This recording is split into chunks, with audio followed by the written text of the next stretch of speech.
Alright, we're up here at the actual fountain.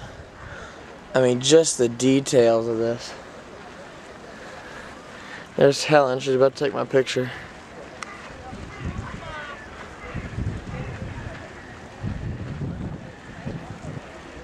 Should get it? I think so. Here's the palace.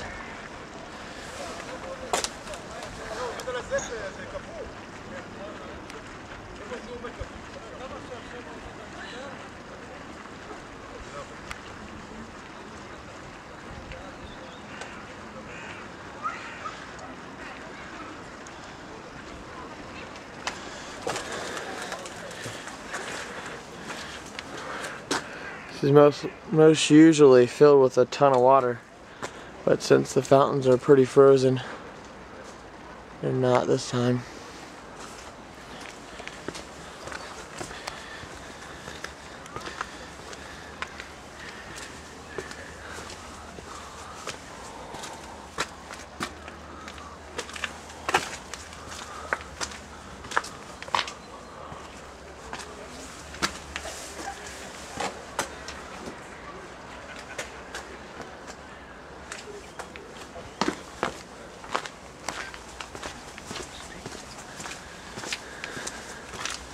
It's funny because these horses have tails, so I guess they're not really horses.